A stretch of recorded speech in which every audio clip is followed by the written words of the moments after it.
Come down. Ooh, you make my high come down. Always tripping when you come around. Never have to cut you out like right now. You see, I don't have to drive me. You can say that for your mama. Maybe you should smoke some. Me try to marijuana. I was never you good. The vibe was straight. Showed you a couple of things and they feelings changed. I treated you right. Everything was a gift from a time to your bag and the color on your lip. Welcome to the Seahawks Man, the Man podcast, powered by Blue Wire. Shout out to the new company. My name is Michael Sean Dugar. You guys can follow me on whatever Elon Musk is calling that app these days. My @ name has not changed. It's also right around my collarbone area for the people who are watching on YouTube. Shout out to everyone on YouTube as well. Seahawks Man to Man is the name of the channel. That is Seahawks Man, the number 2 man. Appreciate all love and support on there. Our channel name is the same thing on Instagram, TikTok, all those other platforms. Make sure you like, subscribe, share, repost, whatever the kids are doing these days. If it's a good thing, press that button. We appreciate all that love and support in advance. Thank you, thank you, thank you. Chris, go ahead, talk to him. What is going on, everybody? It's your boy, Christopher Kidd. You can follow me on Blue Sky, Twitter, at CKIDD206, and that's CKID206. As you guys can see from my backdrop here, for those who are watching, I'm at the house. I was not in Green Bay for the game. I was there for a joint practice. I got in Wednesday afternoon, watched practice on Thursday, hung out all day Friday, ate some food that was like semi-decent, got asked if I was on the team. Both teams, actually. Got asked if I was on the Packers and if I was on the Seahawks while I was out there. Said no both times, though. I'm getting better at not playing with the lie. Sometimes I'll just roll with it. But Friday, I was just like, you know what? Nah. I just say I like the team, so I'm here. I'm from Seattle, blah, blah, blah, blah. But anyway, flew back home and watched the game on TV on Saturday, just like the rest of y'all. So, yeah, my insights, Chris's as well, both from watching on TV. So no player interviews, no things like that, no watching live. I was just like, I can't stay in Green Bay that much longer. Y'all been listening to the show long enough. Y'all know I got 2 kids under 2. Need to get back home. So back at the crib, I watched like y'all did. The Seahawks lost the game. What was the score? You know, I tuned out after a little bit. Oh, 20-7. The Packers played their starters for a little bit on both sides of the ball. The Seahawks, of course, rested pretty much everybody who's going to make the 53, minus like 5 or 6 people. We'll talk about them. We talk about the roster a little bit because cut down day is Tuesday. The Seahawks put Jaylen Miller out there, played him the entire game, which was good. He needed that. He didn't get much reps in the joint practice. We'll talk a little bit about joint practice a little later too. But Chris, before we get into questions, which you guys have a lot of, we got a voicemail as well. We got questions on Blue Sky, X. You guys showing love. Appreciate it on a Saturday evening. We'll get to all that. Chris, if we can, I want to talk a little bit about Milroe. We got a little time. Look at a little Milroe analysis here. I haven't watched the film yet. Spoiler, this pod's coming out on Sunday. I'm going to watch the film and write a story on Milroe on Sunday that'll run Monday. Let me tell you guys right now. Typically, Chris and I, when we watch a game, we're like, we got to watch the film to analyze a few things. Typically. Chris, I can say with the utmost confidence, I do not need to watch the film.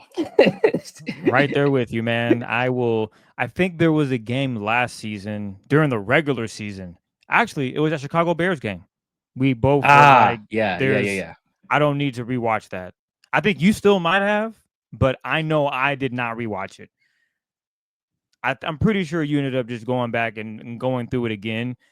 I went through and just grabbed a few plays from the game, but I did not watch the entirety of the game again because it was bad when I watched it live, and I didn't need to see anything again that was going to change my mind on certain plays. They had bad play calling. They didn't execute. It was bad. Defense played well.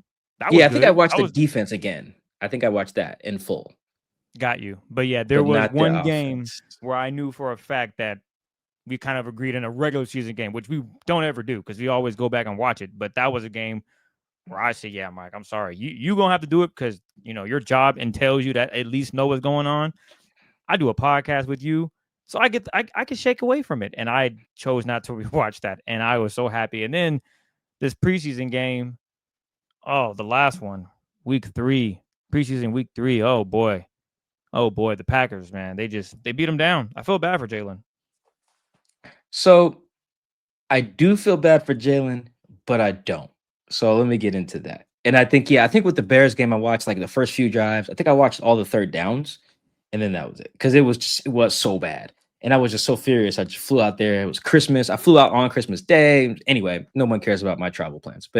So to get to Jaylen, I do feel bad for him, and then I don't. Because I do think it's good. There are just some things I'm grading him on that are independent of opponent, right? So he was out there with, let me see what his O line was. I wrote it down. I took a lot of notes today on a game that really stunk.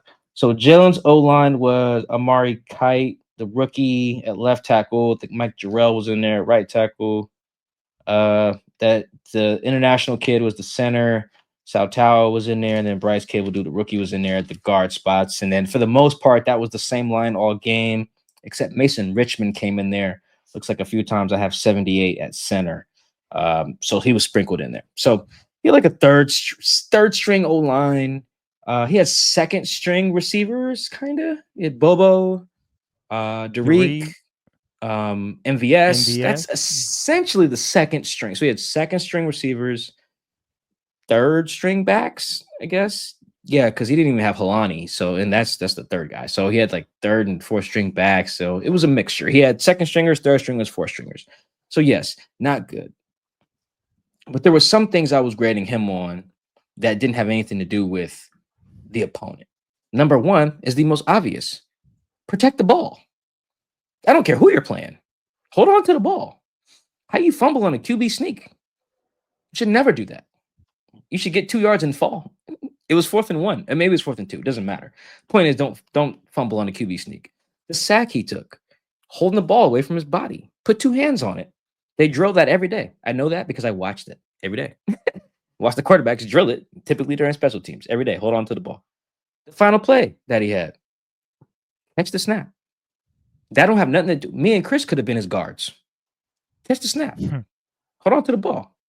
That's number one, and that's obvious. He knows that he's not going to fumble 3 times in a game probably if he plays. But that's one thing where I'm like, I don't feel bad necessarily. You're not put in a no-win situation when it comes to protecting the ball. It's not like he threw a ball and it hit Tyrone Broden in the face and it bounced off a defender and he caught, that stuff where you can maybe blame the supporting cast. You can hold on to the ball no matter who you're playing. So that's one. Accuracy. You can be accurate no matter who you're throwing to. The ball's got to be somewhere depending on the route. He skipped some balls in the dirt, overthrew some balls. He had some accurate stuff too, but like he had an out route to Ricky White. That's a very simple timing route. It was 3rd down, threw it late. Defender jumped on it. I could see it was late, and I couldn't even see Ricky no more. He wasn't even in the broadcast view. Like that's simple stuff. He had a play action. I think it was like an over route. I want to say to Marquez Valdez-Scantling. Threw the ball behind Marquez. He had to go reach behind and get it. That ball should be leading him. Like that had nothing to do with the Packers having their first string, second string, third string. You could be playing the 84 Bears or the 2002 Bucks. Ball placement is something I'm looking for. Decision making. A couple of them sacks. Get rid of the ball. There's ways to do it. You throw on time. You throw with anticipation. You get rid of that ball. Even the first sack, it would have been a little risky to hit Bobo on the out route, but it would have been better than the sacks 3rd down. So, like stuff like that, I don't care who the opponent is. That's why in some of those cases, I don't feel bad because there are some things that you can control as the quarterback. I thought that all of the pre-snap stuff was pretty decent. I think one time they were a little bit off, I think before a 2-minute drill and Cable Dude jumped. I'd have to go back and look at that or talk to somebody to figure out what was really the issue. But operationally, I thought they were cool. But others, the stuff I just mentioned, that has nothing to do with who he's throwing to, at least on those specific instances I mentioned, and it has nothing to do with who the Packers are putting out there. So that's one. That's where I'm like, I don't feel bad. Those things, you should do those, particularly holding on to the ball. That's real huge. Like picks can be whatever. Fumble, dog, hold on to the ball. That's any quarterback. So here's why I do feel bad. because those pockets were collapsing on him about as fast as you get through the Chick-fil-A drive-through. Like it was real quick. Like he was hitting that back leg. Like if you ever, you guys probably don't watch film because you got jobs and other stuff. You rely on me and Chris for that. But if you ever want to do it and you just really don't know what you're looking at, and you're just like maybe you see a game on YouTube or something, and you want to just judge it, act like you know what you're talking about. Fun exercise with the quarterbacks. Simple. Press play and then pause it as soon as the quarterback hits the top of his drop and just see what you're looking at. That'll almost tell you all the time where the ball should go. Generally, you can just pause it, look at the protection, look at the routes, look where the quarterback's eyes are. Generally, you can get a good feel on where the ball's supposed to go.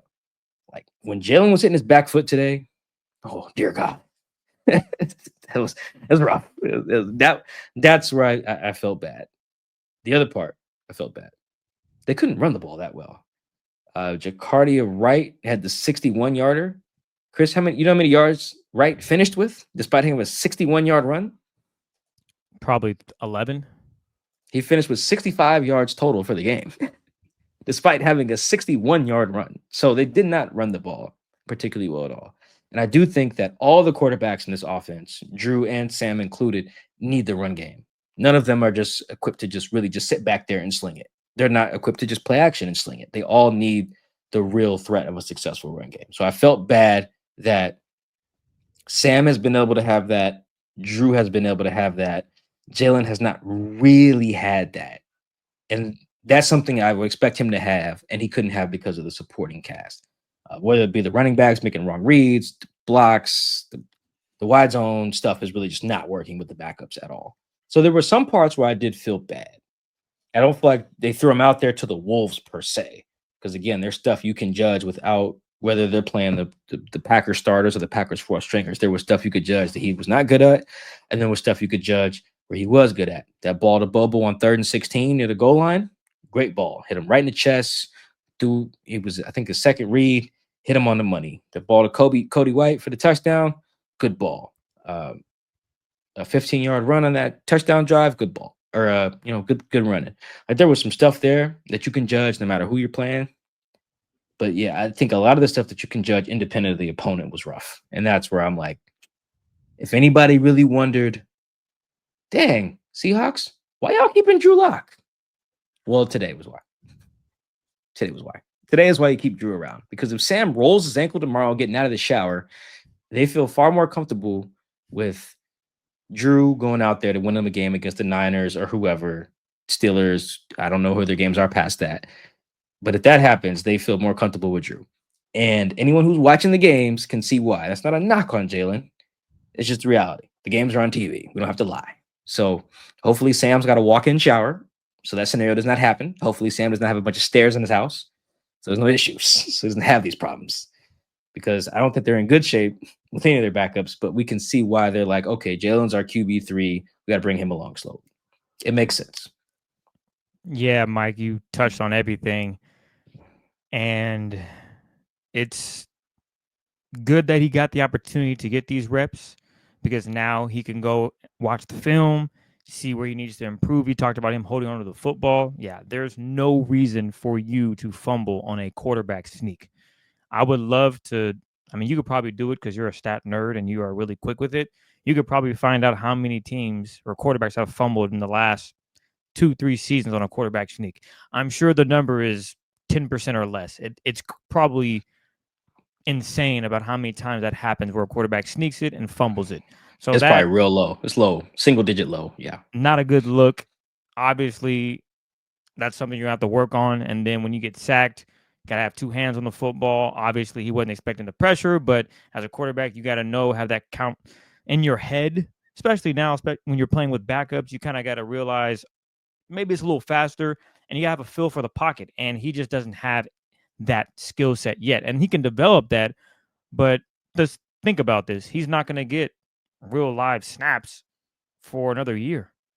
Considering he's a third-string quarterback, he's going to get snaps in the practice, but it's going to be with the 2s and 3s again. So he won't get some more action for a while. And it's really important for him now to learn as much as he can. That way he has improved far more next season to the point where it's, okay, he is definitely the backup quarterback. Or potentially, if he improves on all those areas, that You saw him struggle on Saturday afternoon. He takes the next step. He could potentially be a starter, but he's a ways away. He's still very raw, and you saw that. I remember the pass you mentioned on the broadcast. They were saying it was a great throw, and I'm thinking, okay, you definitely played in the league, You're but talking are about the one we? in MVS, the little over route Yeah, the on one the play over action. over Yeah, the yeah, middle. yeah. Yeah, the one you mentioned earlier. And in my head, I watched it. I'm thinking that was not a good football. My boy had to slow down, basically turn around to catch it, and then he went down immediately. He didn't lead him. It wasn't run after catch. But I'm just okay. Maybe they're just showing love to the rookie. You don't want to be on the broadcast ripping the young guy. There's a way to do things, and maybe that's part of it. Hey, I don't want to rip this young guy. He's probably gonna go back and watch the broadcast, or maybe not. The film does justice for you anyway, as Mike mentioned earlier. We ain't going back to watch this film too much. I don't. I know I will not because regular football comes up very soon, and I'll have all the time in the world to rewatch games. But I just felt that they didn't do him a good job of getting the run game for him. That would have been nice because they didn't want to throw it because they wanted to see what he can do. Can he throw with anticipation? When he gets to the back at the top of his drop, is he able to deliver a football on the money, not late? Is he reading defense as well? Is he looking downfield? There were a couple of times he just held it a little too long and nothing really came up from it. Fourth down, they were not good. So it was an opportunity for him to just showcase his skill set. And unfortunately, he didn't really get to see much of it because it just was a slob fest on Saturday. So he'll learn a lot from this opportunity. Go back and watch film, talk with Clint Kubiak and the other quarterbacks on how he can be better. But yes, everyone now realizes why he was taken where he was taken. And he's a project. He's someone that has potential, but he is a ways away. And he's going to need some opportunity and growth for him to reach that level where he could be a starting caliber quarterback, almost to the fact of Anthony Richardson, who's very raw and talented, but it just wasn't a good fit. And they probably blew that pick by taking him fourth overall. But that's another topic for another day. But with the Seahawks, with Joe, not Joe, with Milton, I think Milrow. excuse me. I think the opportunity is there. He's just gonna have to lock in and take it day by day. But it was a rough day for the offense for sure. I know Mike McDonald wasn't pleased, but that's kind of the reality when you go out there and you're playing backups and you're trying to see what these guys can do. Yeah, yeah. I think he knew it was going to be like that too. So Mm. I do think it helps that he's going to have so much on film and be like, oh, okay, now when I see that, I do that. Like I do. I think Jalen's like that type of cat. So I think that'll really help a lot. It's a shame because last thing on this, last two things I'll say. One, this is a really good illustration too of why this is not like 2012. Where like Russ came in and Matt Flynn was the new guy who got paid and the third round guy was kind of raw. No. There's two big differences between this and 2012. 2025 Sam Darnold is far better than 2012 Matt Flynn, and 2012 Russell Wilson is far better than 2025 Jaylen Miller. There's just a huge talent discrepancy there on both parts, which is why it's just a no-brainer for the coaching staff to be like, yeah, QB1, QB2, QB3. The last thing on this is I'm glad he got these reps because the dynamic of the regular season, this is why I'm usually in favor of playing young guys that you do draft high, including an Anthony Richardson for what it's worth, is that they don't get to, everyone says like, oh, he gets to sit and learn and develop. There's not that much development that goes on during the week. When you're the backup, your job is to get the starter ready. Your development actually takes a back seat in a lot of cases, depending on whether you're QB2 or QB3. You're not like in some cases within your scout team, like Jaylen Miller is going to spend a lot of weeks, I would imagine, being in practice, being the other quarterback, like who they're about to play. Like, yeah, this week you're Purdy. You're running all the Niners concepts. They play maybe not when they play the Pittsburgh Steelers, but I don't know. They don't got that many other quarterbacks. So it's either going to have to be him or Drew, right? So your job is to get the defense ready, the first team defense ready. And then all the backup quarterback's job is to make sure Sam knows all his stuff, is to get him ready. So your development takes a back seat, which is why sometimes I'm just not a fan of playing or sitting the young guy, particularly if he needs like reps and development, because he's not getting that. He's just in some cases, they just need to watch how the veteran prepares, which can be good. I think there's probably most value in that, just watching how the veteran prepares, how he goes through stuff on game day. But in terms of your like physical development, that's only happening but so much, to be honest, because you're spending so much time on scout, helping the other guy, getting very minimal reps. So it's hard. It's hard. Really, you're learning just the professionalism part more than you're getting physically better. And Jaylen, as we saw today, needs to get physically better. Hopefully he will. But yeah, again, hopefully Sam has a walk-in shower. That's what I'm hoping for there. They're walk-in showers at VMAC. So if he just shower at home and he got the VMAC and they're both walk-ins, he should be fine. Should never slip. He'll be okay. Hopefully it's not a bunch of stairs and whatever house he bought in Bellevue or whatever. I'm serious, man. That's what it did. No, I hear you. We see that type of stuff more in the NBA, I think, where guys have those funky injuries where they like slip and fall, stuff like that. But yeah, I want to get that off on Jaylen first, because that was on. I was excited like everyone else to see a full game of Jaylen. And by like the 5th drive, I was like, I'm not excited anymore. Yeah, you gotta, just wasn't good, but it's a learning process. Everyone knew this was a potential raw project. Well, now you have the proof and it's in the pudding. So they will be grinding and making sure that whenever his time comes, whether it's this season or next year, he is more prepared. And again, I think that having that film for an entire game can really help a player in just those areas where he was unsure coming into the game. I can only imagine, you're playing the entire game versus, I know I'm going to take a majority of the snaps in the second quarter. So huge difference there. But we did get quite a few questions, Mike, via Twitter, voicemails, and Blue Sky. So are you ready to tackle some of these, Mike? Yeah, let's do it. So let's start off with our voicemail. Here we go. Hey guys, this is Jess calling from Austin, Texas. I'm a new listener to the pod and really enjoying what you guys are putting out. And I can't wait to see what you guys come up with this season. How much is the Hawks defense this year and in the future supposed to look like the Ravens defense that we saw in 2023 over in Baltimore as far as the scheme goes? And do you guys think Mike McDonald's vision is to get them as close to that as possible, or might he try something different, either to fit our personnel or just to try his own new ideas? Thank you, guys. Yo, appreciate the question from Austin. I don't know if we've got anyone from Austin yet, so that's good. Appreciate the love. We're getting from everywhere. Yeah, the scheme is the scheme. He's taking the same scheme that he ran at Baltimore. They're still running it in Baltimore, for what it's worth. They're also running it in Tennessee, because the DB coach from Baltimore, I think, is their DC. I think the D-line coach from Baltimore in 2023 is the Dolphins DC, and Weaver, I think, is his last name. And then the Chargers are running a version of the scheme as well.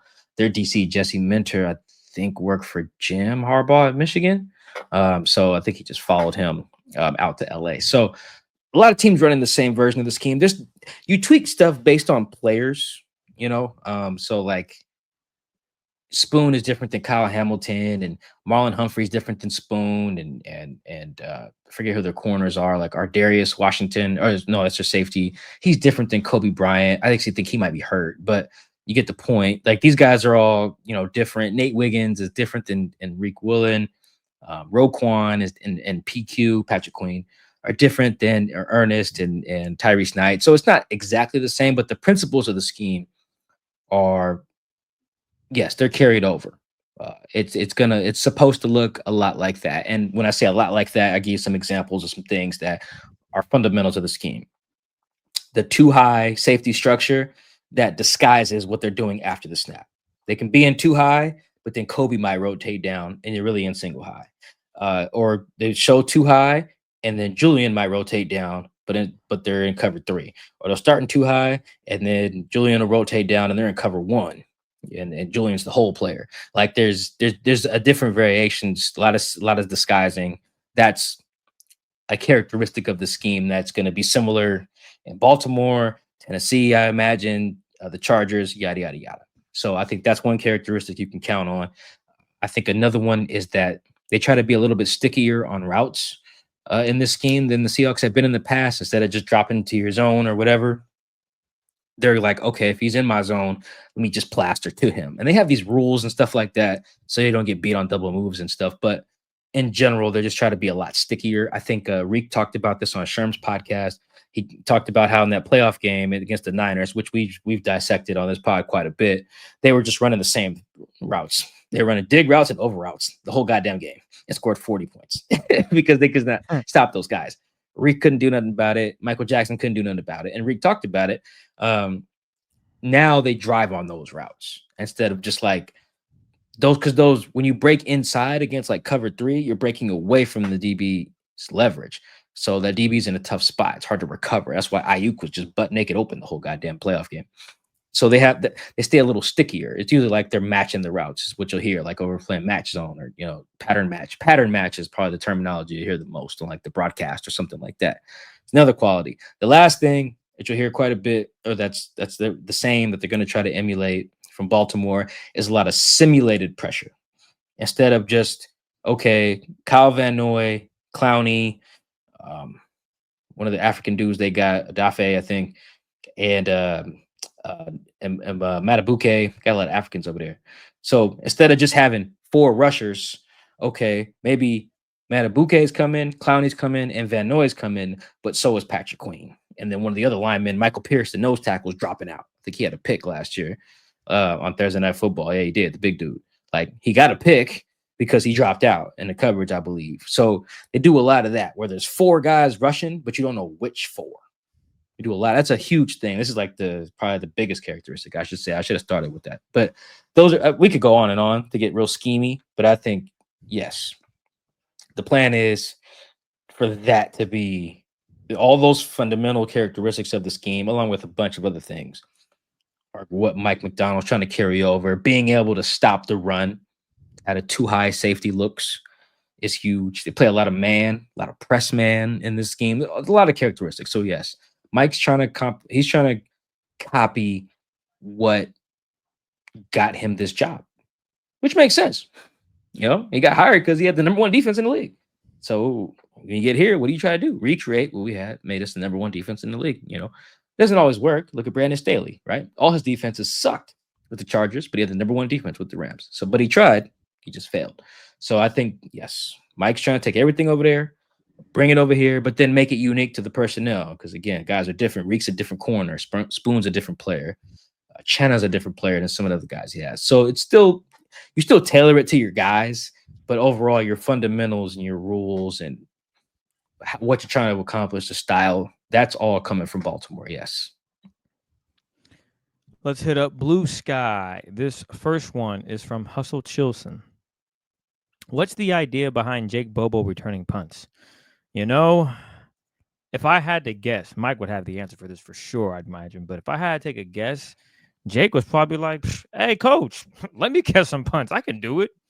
And Mike was thinking, you know what? Why not? You're a guy that can run block. You can catch everything. You want to catch some punts?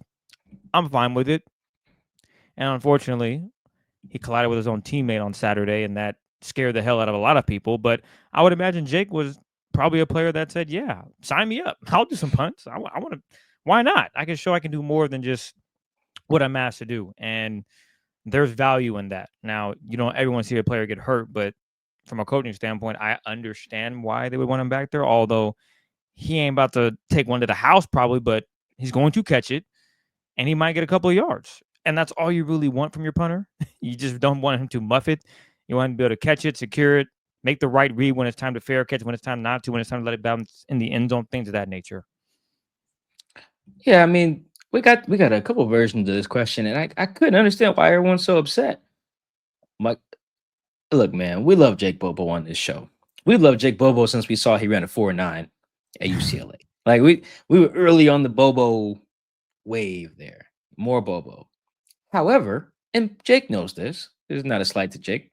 Jake is probably at best their 4th wide receiver, right? And he's a special teamer. Those are the type of guys who return punts. Like when I saw some people ask why they got Jake returning punts, I can't reply to everybody, but my first thought is, well, who do you want returning the punts? There ain't that many guys that I think would even, like you said, Chris, catch the ball first. Because I spent a lot of time talking to Chad Morton over the last few years. He's the former running backs coach for the Seahawks. He was also in charge of the returners. And the thing he always mentioned, I don't care how fast you are. I don't care how agile you are. Job number one is to catch the ball. If you don't catch the ball, I won't put you back there. That was number one. So you have to catch it. So you look at the Seahawks roster right now. Pause the show right now and just look. Just Google it. Seahawks.com roster. Who else you want catching punts? That was active on Saturday. Now, obviously, you may want some people who weren't active, maybe some starters. But in terms of the guys that played on Saturday, who you want catching punts? It's not that many people. You can have Cody White back there. Cody White also could have got his bell rung too. So you got Cody White. I think that's a good answer. You got Jake. Who else? Who else you putting back there, Derek? Chris? That we. I've never seen Derek fill punts. Actually, I know he's done kickoffs. Yeah, you could have Derek back there. Yeah, that's probably where I'm stopping. I don't know enough about the defensive guys they had out there. Maybe Demarion Williams, I would guess. But I mean, the other thing about it is, like you said, Chris, Jake's the type of point in his career, he does what he's asked. Jake is an undrafted rookie. They signed 2 receivers in free agency this year. They drafted 2 receivers. Jake's in the final year of his contract because when you're undrafted guy, you sign a 3-year, does not a 4. So Jake's about to be up. If they ask Jake to go kick the ball, he needs to say yes. Like that is just you just have to. And yes, the first thing is ball security, catching the ball. So I wasn't mad at it.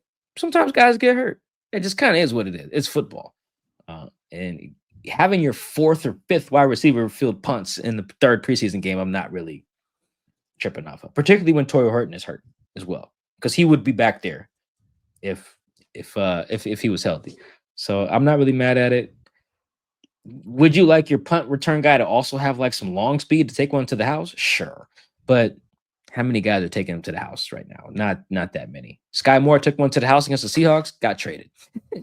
Like it's not like it's this sure thing that's going to keep you around. So I wasn't mad at Jake doing it. I was scared when he got hit. I thought he was out. I texted our Packers writer Matt Schneidman. I said, "Are they bringing the ambulance out?" And thankfully he said no. And Jake got up, walked off. But I was very scared for Jake. So hopefully he's okay. He's in the concussion protocol. Hopefully he comes out of that. All right. But yeah, go look at everybody's team who's doing it, who's returning punts. I mean, it's guys at the bottom of the roster for the most part. Those are the guys that have to do it. So, and he had a good punt return. What was it last week? What do you have? Like 20-yarder against the Chiefs? Mm-hmm. He should. He's like, again, he's the type of guy that you have to do it, particularly the 3rd preseason game. So that I've never asked Mike McDonald that, never asked Jay Harbaugh, but I'm not really like, oh my God, why'd you have Jake back there? Because he can catch. That's probably the answer. No, for real. That's the step one. Him and Cody, it just was unfortunate. That's all. This next one is from Erosi. Actually, that's an error on me. This next one is from Teddy W. It was challenging watching Jaylen have to play in a Geno Smith offense. It gave me flashbacks to last season. Would you say that was more of a product of play calling or backup line play? And do you see Jacardia making the roster over Damian? Let's start with the running backs one because I feel like that was quicker. Yeah, I did my 53-man projection. It's out right now. I have Damian on there. Damian Martinez, 7th round rookie out of Miami. I do not feel great about it. And to be honest, like I would like to think all of these things are done on merit and like the GM or whoever's putting together the roster is not going to be like, well, we got to keep this guy. He's our draft pick. But I know that happens, right? So it depends on, it's not consistent on like, oh, we're just keeping this guy because he is a draft pick. I'm old enough to remember DJ James didn't make the team last year. 6th round pick. Never heard from him again, right? So being a draft pick doesn't guarantee anything. But I didn't feel good about it. I thought Jacardia ran, hopefully I'm saying his name right. I thought he ran a lot better than Damian. I thought he has better long speed. I knew Damian wasn't that fast, but then you put Wright in there and he's rolling. I think he runs tough. I think he's a good athlete. He showed that against the Chiefs last week when he like stayed up on the ground, which I love when running backs do or any guys do. So right now I have Damian making it, but I don't feel great about it. I do think it's ultimately probably going to come down more to special teams, to be honest. Because if you get to the point where you need one of them to like carry the ball a lot of things have gone wrong. That means Ken's hurt, Zach's hurt, Holani's hurt, Mike McDonald probably rolls his ankle in that scenario. Like everybody's hurt. So I think special teams will be a little bit bigger. I think Damien's on a bunch of special teams units. And I think he's also in the running to be one of the returners. I think Damien's also a really good pass protector as well. He can catch the ball too. He caught the ball a little bit today. So that's kind of how I broke the tie there, but then didn't feel good about it. And yeah, actually, Chris, was weird. I got some like people wondering why about the design of the offense with Jaylen Miller. I think that means if I get enough people asking about it, that means we have a misconception. Clint Kubiak's offense is not just under center, run wide zone. Like there's a lot of shotgun. There are shotgun runs. Like it's not just a pure Geno drop back offense. Trust me, it's not that. I would know if it was that. I would have talked about it before today. They put Jaylen under center. As you guys, if you've been listening for a while, you know when I chart the game, I always put SG or UC next to every play. So I can see in real time how often they're under center shotgun. And I have always had a down and distance too. So I'm charting it in real time. I don't have like the full breakdown, but it wasn't like overwhelmingly shotgun. This wasn't the Geno offense. This was the Clint offense. Because the Clint offense is also about concepts and timing and footwork as much as it is just under center wide zone, right? You can't just run that the entire time. You'll suck eventually. So that's one. Two, shotgun is the best way to use Jalen's legs. Because as much as, Chris, what's the nice way to say this?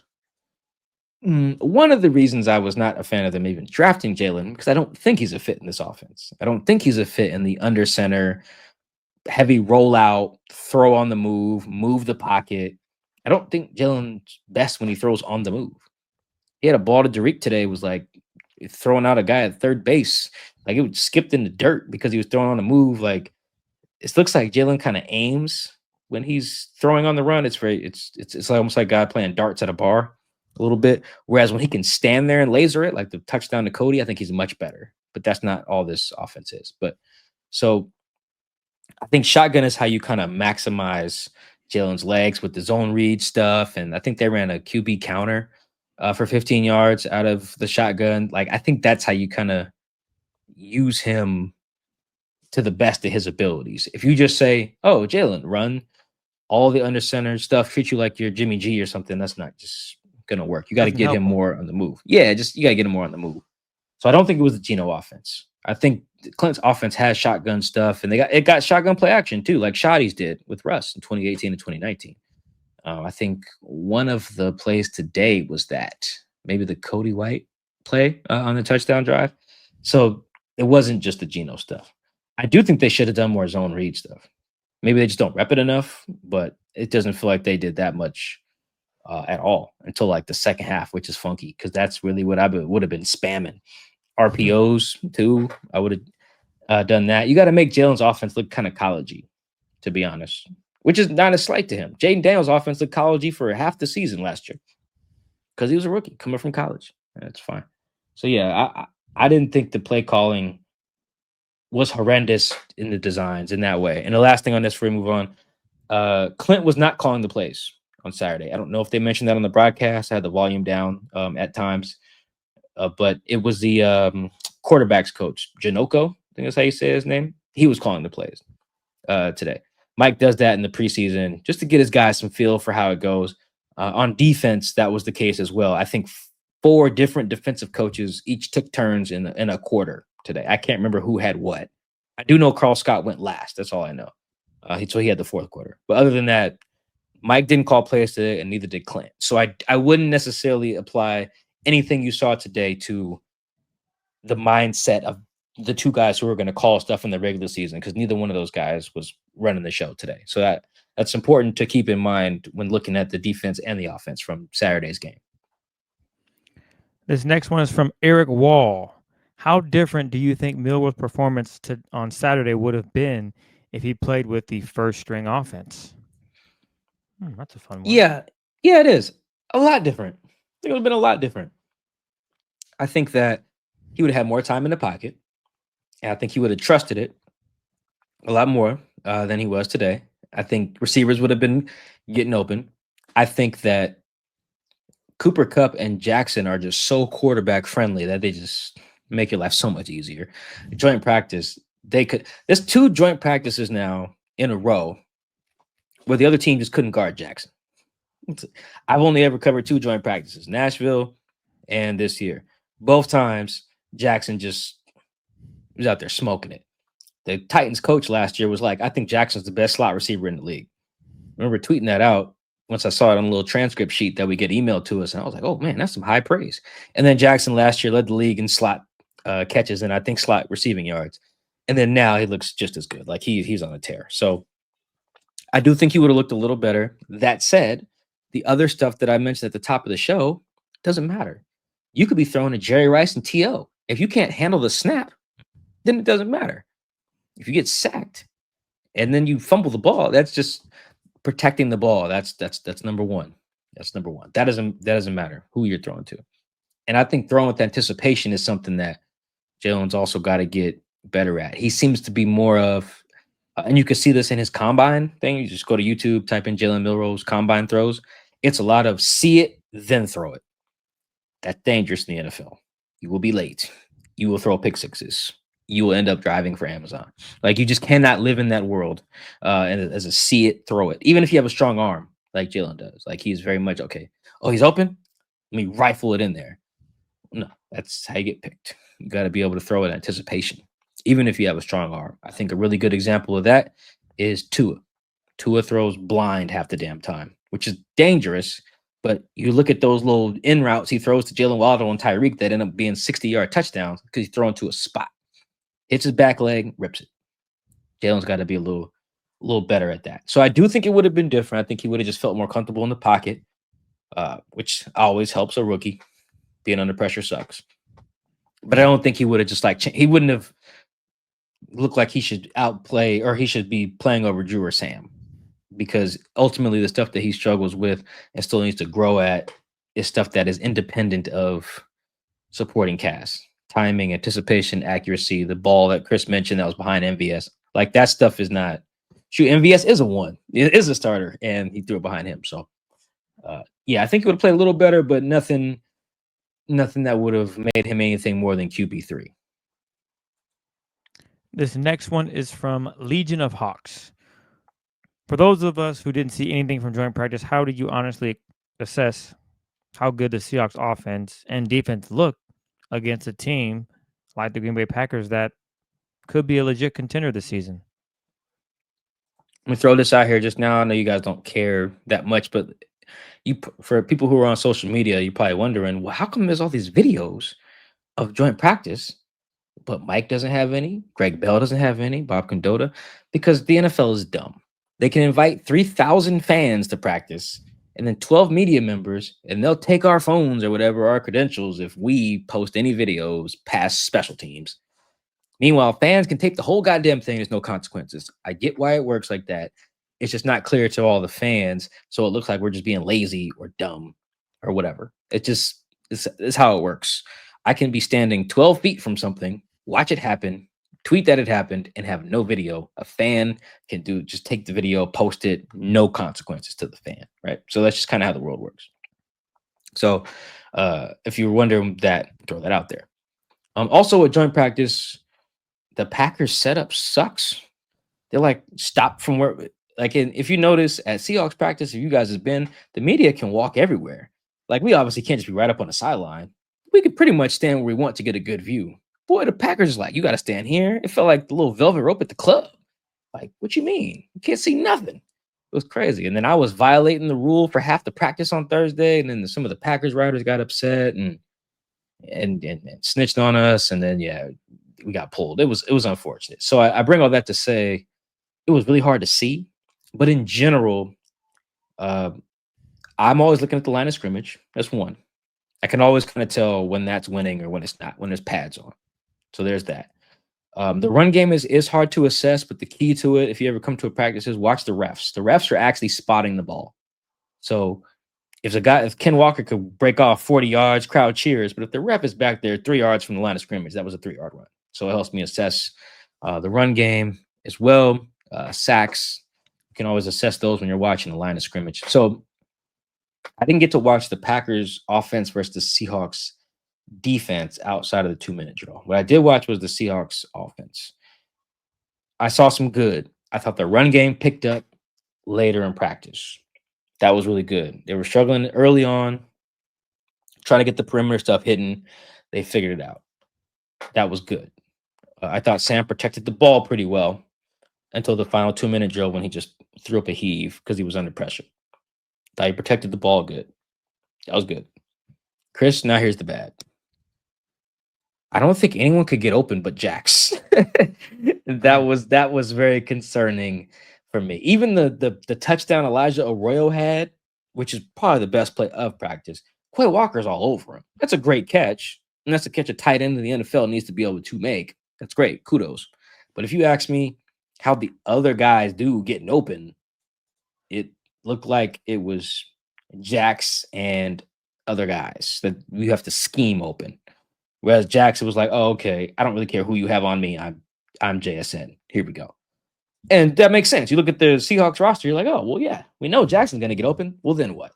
And that's what it looked like. And that was kind of alarming because I don't think the Packers corners are like that for real.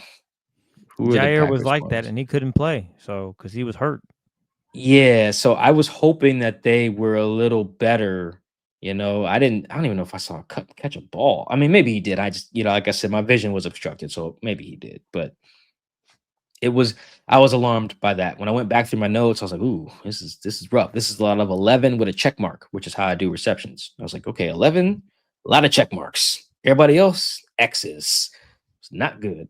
So I was a little worried about that.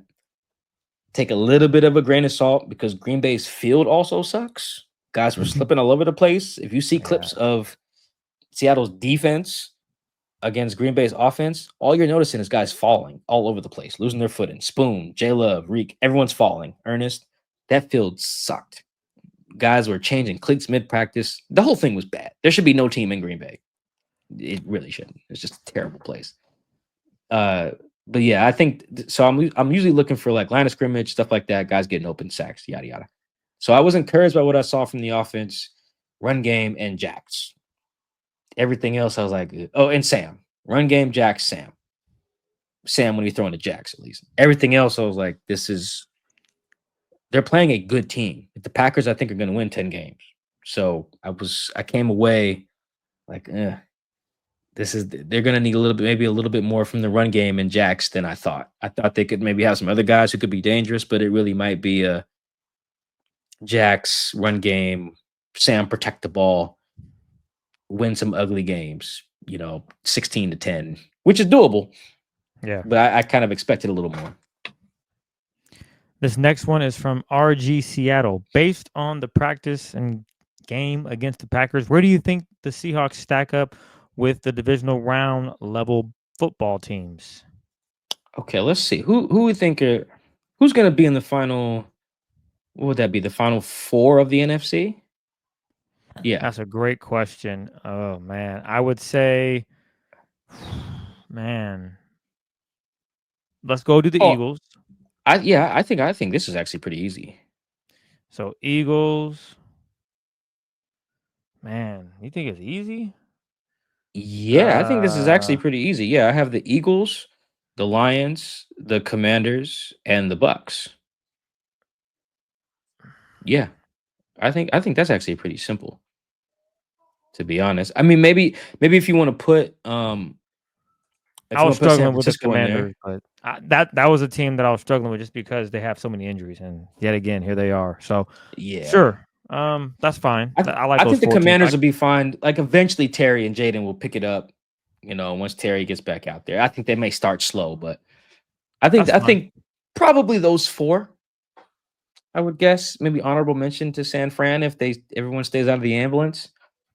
Yeah, I think that I think Seattle's defense can keep up with any of those teams. I do at full strength. I do think they're an injury away from it needing to hide some guys on defense.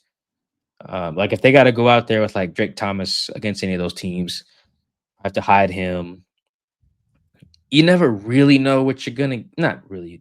Never is strong, but like you could get up and down games from Reek and Job. But like when they're both playing their best, they're good. So should be okay. But you just never know. Like those teams that we're talking about, they got receivers you got to deal with. Like AJ Brown and Devontae is a long day.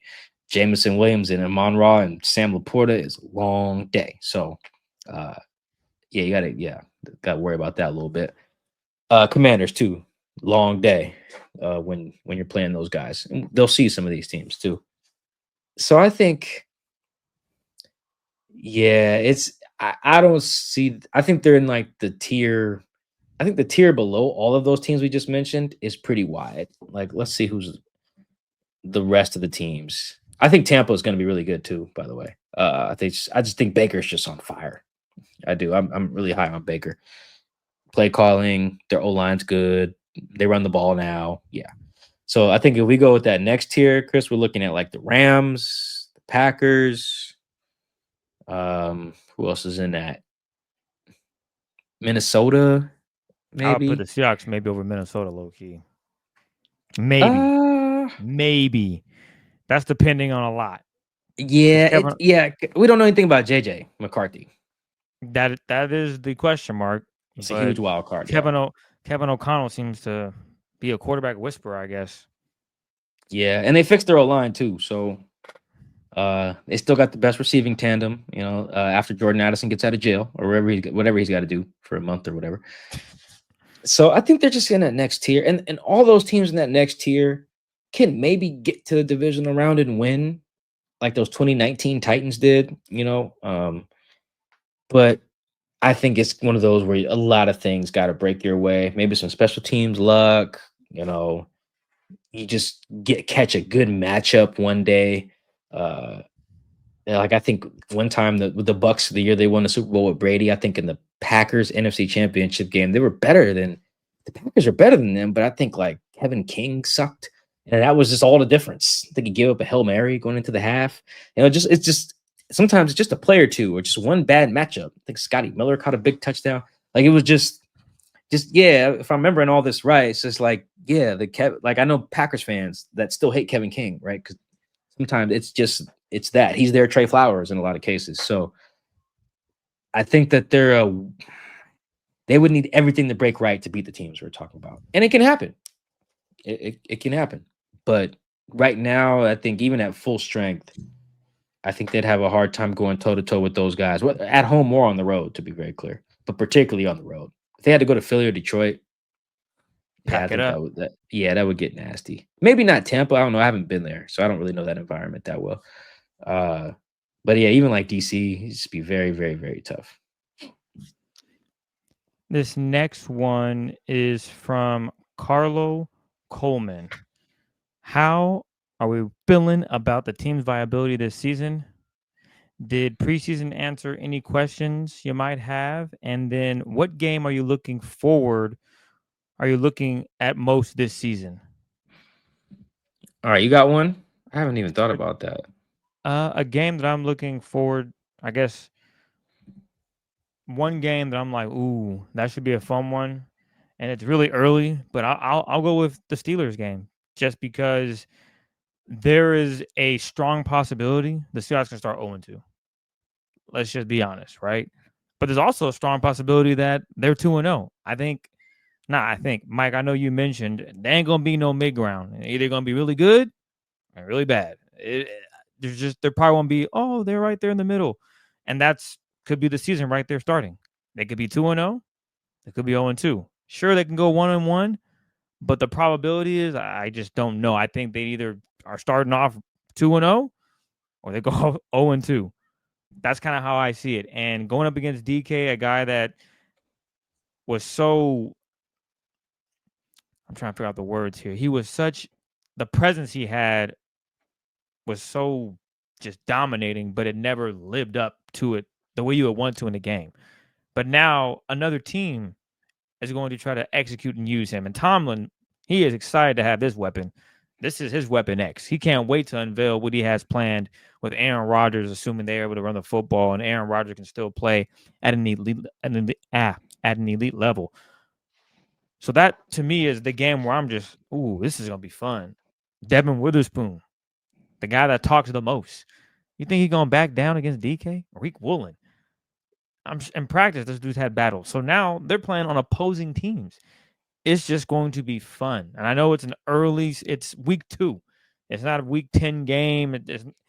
It's to start the season. And that to me, I've circled that game since DK got traded. And now that we're getting closer to it, that's just one of them games where I'm thinking, yeah, this could be riding a lot. It's an AFC match, so it doesn't really change anything, but you don't want to start your season off potentially 0-2, right? So it's one of those games that means a lot for both parties, for DK, who is a former Seahawk, and for the Seahawks to prove that, yeah, you were talented, but we got JSN, Cooper Kupp, and we can get this done. Yeah, I'm gonna do a double answer here. The Niners always gonna matter. They're just always good. It's always gonna matter. I think the Niners may have my favorite combo of offensive and defensive play callers in the league, to be honest. I'm looking around. I mean, I have a lot of respect for Kyle Shanahan. I just do, because that dude he is good. He is cream of the crop for real. And then I think the world of Robert Saleh too as a defensive coordinator. I just do, and it just backs it up. Where he goes, the defense is good. The Jets' defense was not the problem, and then when he left, it got bad quick last year too. So they might have, I guess, honorable mention maybe to the Chiefs. Andy Reid and Spags is obviously very good as well. Those would probably be my 2 favorites, but the Niners definitely have my favorite one in the NFC. So, but then I'll also bonus is the Commanders, mostly because when that game is, I think it's week 9, and it's on the road, and I believe it's either Monday Night Football or Sunday Night Football. So either way, it's a showcase game. I think those are very important, particularly for teams that aren't in like the NFC East or in like New York. You just need those games. Those matter. When you lose, they hit harder. When you win, they hit harder. I just think that that's one where I'm like, all right, there's the measure right there. I think before that, they play the Texans at home on like one of those ESPN Plus games. Why, I don't know. Well, I do know the answer is greed, but I think the Texans might have a shaky year. So I'm not using that one as a barometer too much. The Commanders one is what I'm really, really looking at. And I think, honestly, in terms of I think the question we got was about like the viability. I think where they are after that game, the Commanders game. So up until then, they got Niners, Steelers, Saints, Cardinals, Bucks, Jags, Texans, Commanders. What's that? 1, 2, 3, 4, 5, 6, 7, 8. I think if you really want to be taken seriously, you got to come out of that. What would you say, Chris? 6-2, maybe? Absolutely. 6-2? You know what that says? Yeah. That says defense is really good and the offense is clicking. You probably lost a shootout, close game, something to that match. That's kind of how I would envision it based on 6-2. Sounds like that to me. Yeah, I think 6-2. If you want to be taken seriously, if you're just like, oh, the Seahawks might be fun, yeah, they're like 5-3. But I think you got to come out of that 6-2, and I think in particular, a loss can't be to the Commanders, and actually, I think that's fine as long as you just don't lose to them. Maybe just don't lose to the Niners either. I think if you want to be taken seriously, that's where you got to come out. You got to come out of that stretch 6-2. Can they do that? I'm not sure. I think, to the last part of this question before we move on, I think the preseason and the joint practice I felt kind of good about the other weaponry, the non-Jackson Smith and Jigba weaponry from practice and preseason, and I think that the joint practice a little bit brought me down to earth. Now, again, for some of the reasons I mentioned with the field and stuff, that maybe it's not the best, but I just thought they should have gone in there and just dominated, and it was not. It was not good. It looked a lot like. I'm trying to think.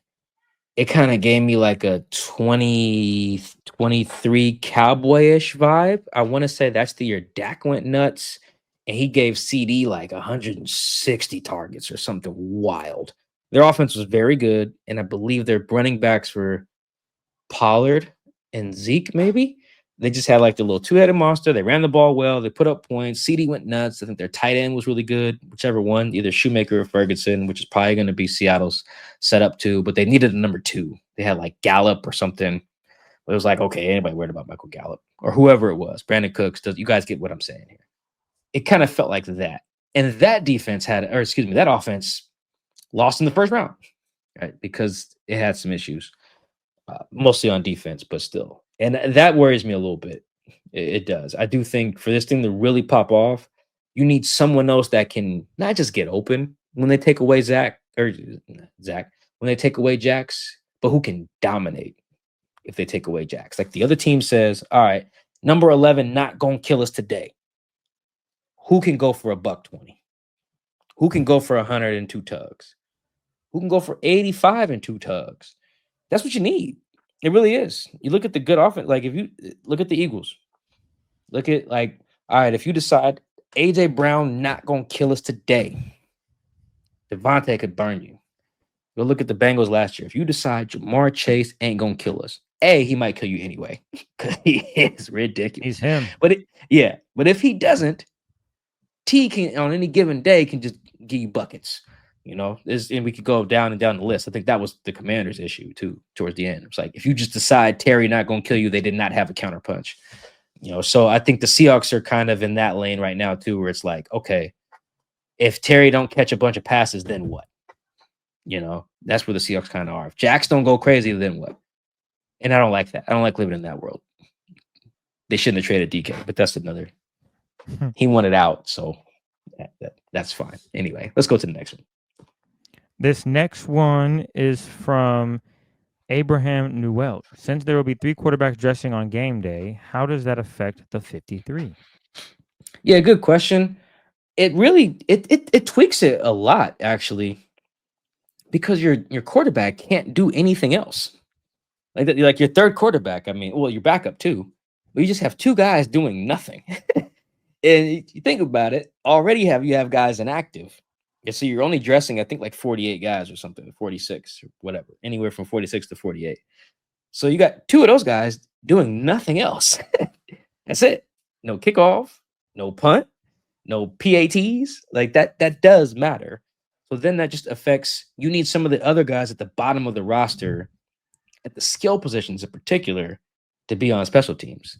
Because now with the new kickoff stuff, you can't just have a bunch of offensive linemen on kickoff, right? Like they weren't that many on there anyway, but now you really can't, right? And so you're not also going to have a bunch of D linemen, right? Like Quentin Bohanna can't play special teams. He's just not going to cover punts. That's not how that works.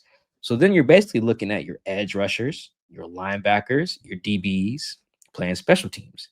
That's why it helps to have young DBs.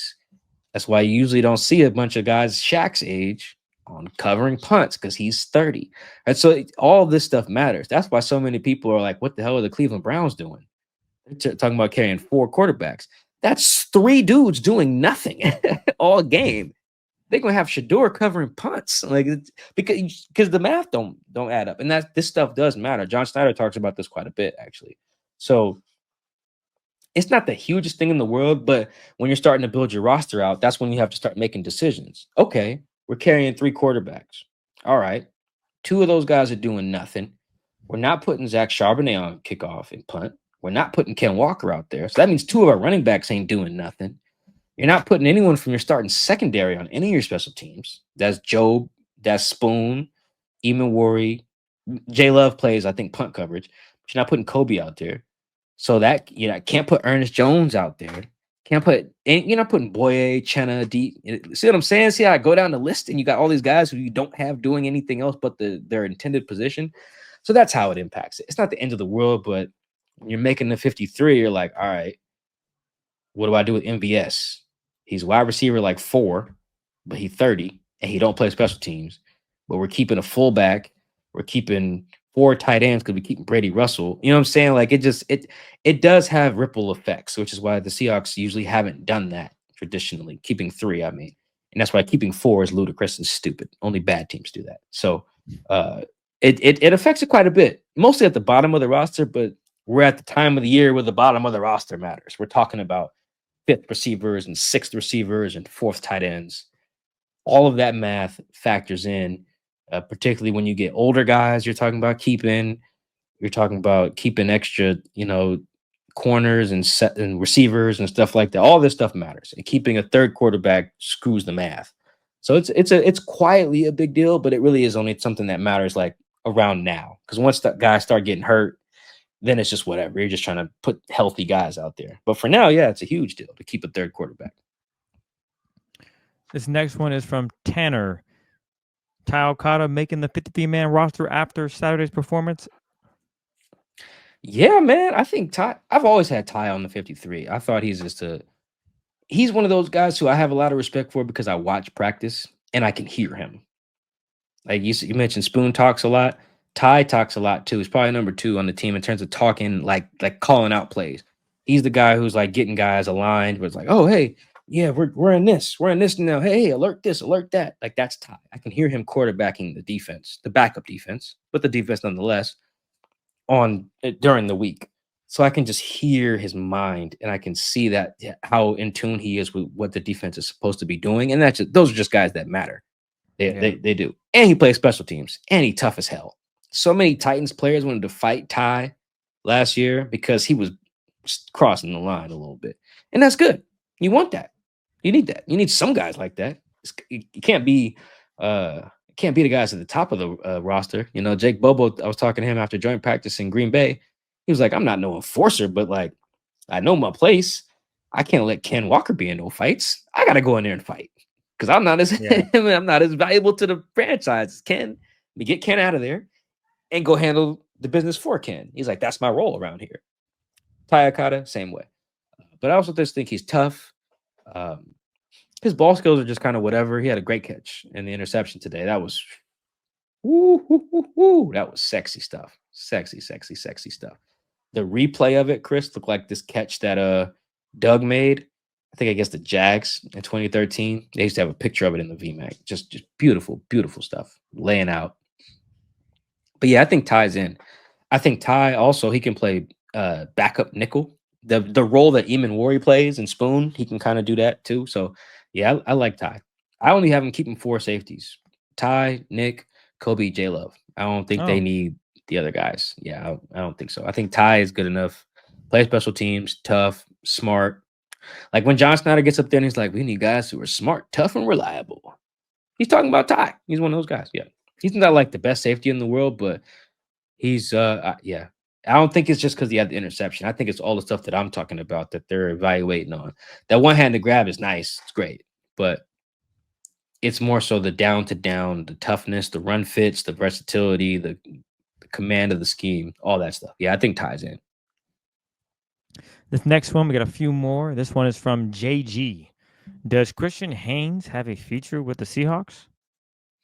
Yeah, I think on my 53, I had him on there and just didn't feel good about it. To be honest, their top 8 linemen, which I think is all you can dress on game day anyway, is 8. So their top 8, Cross, Zabel, Sundell, who I think will be the center, Anthony Bradford, who's playing really well. We haven't talked much about AB. He's doing really well. I thought the Chiefs game might be the best I've ever seen him play ever. Like ever. Abe Lucas, obviously, that's 5. Olu, Josh Jones, and Mike Jarrell. There's your 8. I think after that, I don't think the other guys are on the team right now. Like the people they're going to put out there. I think they're going to have to make a trade. This is why they're probably bringing in Dalton. Is it Reisner? I can't remember. I don't know how to say his name. Yeah, y'all know him, Dalton. That's why they talking to his people. They need some depth because it drops off from Gray and AB, Anthony Bradford, Isabel and Anthony Bradford. After that, it gets kind of ugly. So I think they're gonna need to do something else. Maybe trade Christian. I think you keep Cable Do around. I like what I see from Cable Do. I think he's got some potential there. Really good athlete. Better than I thought. But then again, I didn't watch much like Kansas college tape because why would I do that? But yeah, I would keep him around. But yeah, if something happened to AB, I would not feel good about putting the current guys they have in there against like a good front. I think that would get bad quick. If something happened to Gray, I'd feel the same way. So I think Olu can play guard, but yeah, in general, I just don't feel that great. So, does Christian have a future on the team? Probably not. Like, even if he makes it, like on Tuesday, whatever cut down day is, I don't think so. I don't think he has a long term future. I think it's just done. I think they just kind of swung and missed. I don't know what's going on with South Tower. I didn't think he'd be. He's like fifth string, and they don't even have a fifth string. But he's fallen down. Not really sure why. Haynes falling out of favor. Yeah, just not good. I think that they got 8 guys you can trust, and after that, they're going to be hitting the waiver wire. Very tough to find some like capable backup guards. This next one is from Danny. Why did the Seahawks sign an injured Jonathan Hankins? Yeah, the Hankins thing is weird. Great question. Hankins is on the non-football injury list, which is a very confusing list title, and I've had to explain it to some people. It's not your fault. It doesn't make any sense. It's called the non-football injury list, but if you got hurt doing something football related, it still counts as you go on NFI. Just think of it as this: when you hear NFI, it means you did not get hurt on company time, like the company that currently employs you. That's the way to think of it. That's why Riley Mills is on there. You think NFI, non-football, he tore his ACL in the playoff. Right. But that Not wasn't the on Seahawks. company, wasn't on the Seahawks company time. So that counts whether you're training at somewhere where your hometown, you're training with some guy in Vegas or Atlanta or Arizona, whatever. You roll your ankle over there. Or I think DJ Reed tore his pec the year he signed with the Seahawks. That's why the Niners got rid of him. Like stuff like that. You just get hurt training or something, then you go on NFI, even if you were doing something football related. So it's very confusing. But anyway, I say that to say Hank, I believe, was healthy when they signed him. I think he hurt himself like training or something like that. It's usually what happens there. You're doing sprints on a hill like Chris does, shirtless, I'm sure, somewhere in Seattle. You're doing sprints, your back tightens up. You come to work and you can't pass the physical. NFI. That's different than PUP. Like Chenna got hurt playing football for the Seahawks. So that's why he's on PUP. So it's just a little it's weird, but that's how you got to think of it. Honestly, I'm not gonna lie. If on Tuesday they were like, Hank stays on NFI and we're gonna keep Brandon Peely and Quentin Bohanna, sure. I'd be fine with that. I think both of those guys have played a lot of snaps. They got some good work. They've done some good stuff in the run game. Not as much in the pass game, but definitely against the run, which when guys are like 320 plus, that's what you sign them for. So, yeah. Anyway, short answer is Hank was not hurt when they signed him, as far as I know.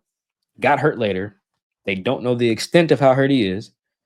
And until I know something more, or the team knows something more that they then tell me, I'm just going to put Quentin Bohanna and Brandon Peely on the team and roll, to be honest. I think the only thing that's going to get tricky is outside of Byron, they got a bunch of guys who are kind of old and need rest. So how are they going to, they're going to need like 4 defensive tackles on the practice squad just to have bodies to roll out there when Jay Reed takes a rest day, when Leo takes a rest day, which is fine, but that's part of the math as well. Because you got to rest those guys. You just have to. It's a long season. But yeah, Hank wasn't hurt when they signed him. It is a weird thing, though. I'm glad we got the question so we could clear that up. This last one comes from Roger Vanu. Who are the players that helped themselves in the Seahawks' last preseason game? Let's see. Let me make sure I don't forget anybody, Chris. I think that. Let's see. Ty. I Ty. got. Oh, go ahead. You got Ty? He was an automatic.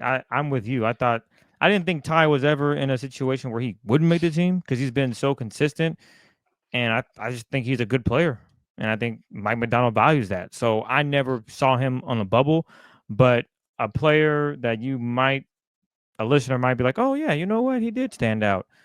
Connor or O'Toole, I thought he showed some. Oh, 57. Yeah. 57. Yeah. I thought he showed that, okay, we can keep you around. I don't know where, but we're going to keep you around and we'll make it work because he's talented. He showed flashes. And I'm thinking they can make it work. And then another guy, linebacker, Patrick O'Connell, he was in there making plays. And I know Patio. Yeah, better than Dicko. So Patio. But we learned something. Well, I don't know if you. I'll talk to you off wax about it. But Dicko is a term they use over there in Australia. Fascinating. I didn't know that. Oh, is it? Oh, okay. Yeah, Yeah. we can talk So, about it later. Yeah.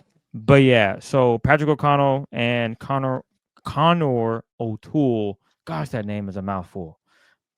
Those two for me, I was thinking, okay, make something shake. I think obviously Patrick's on the roster, but he helped himself even more on Saturday by playing a good game, getting in there, making tackles, fighting off fat men, and just making plays.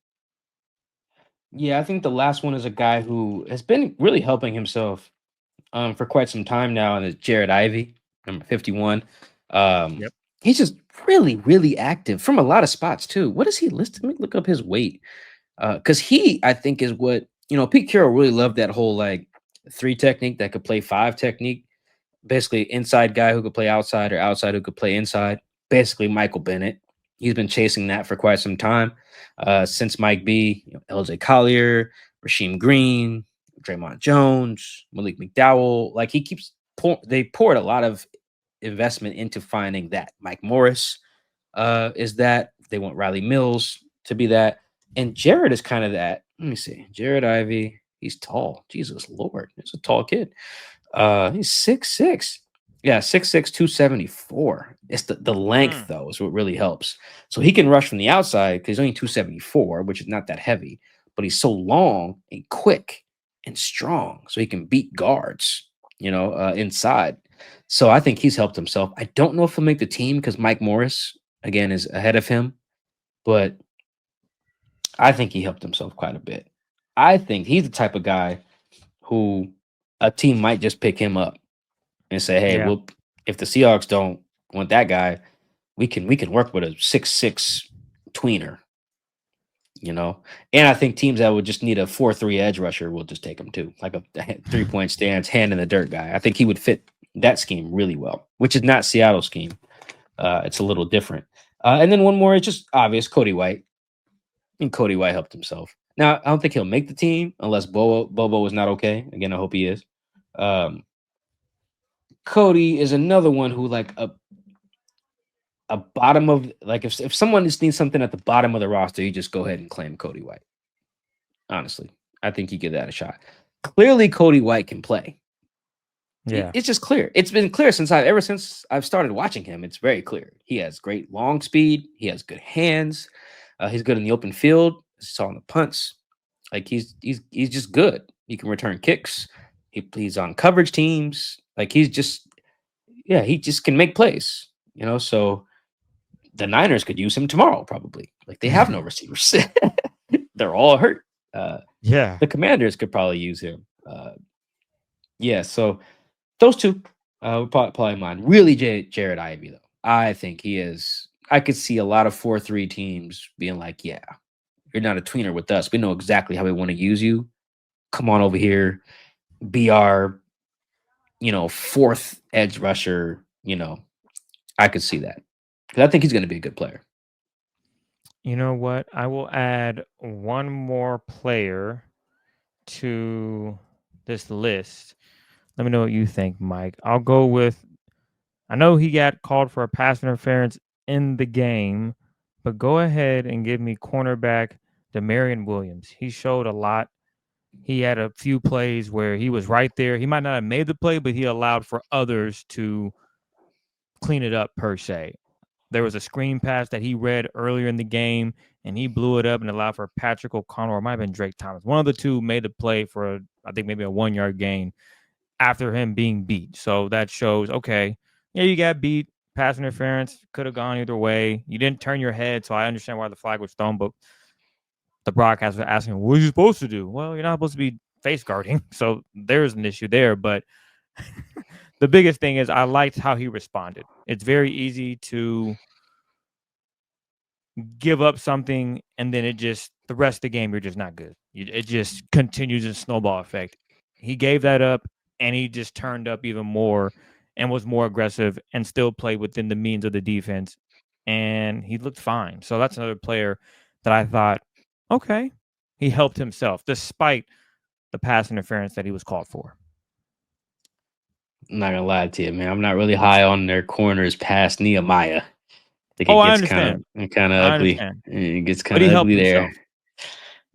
Yes, I think he helped himself, but yeah, it's just it's kind of not looking great there. I feel about their corners and the drop off the way I do about the guard situation as well. Understood. I will say this.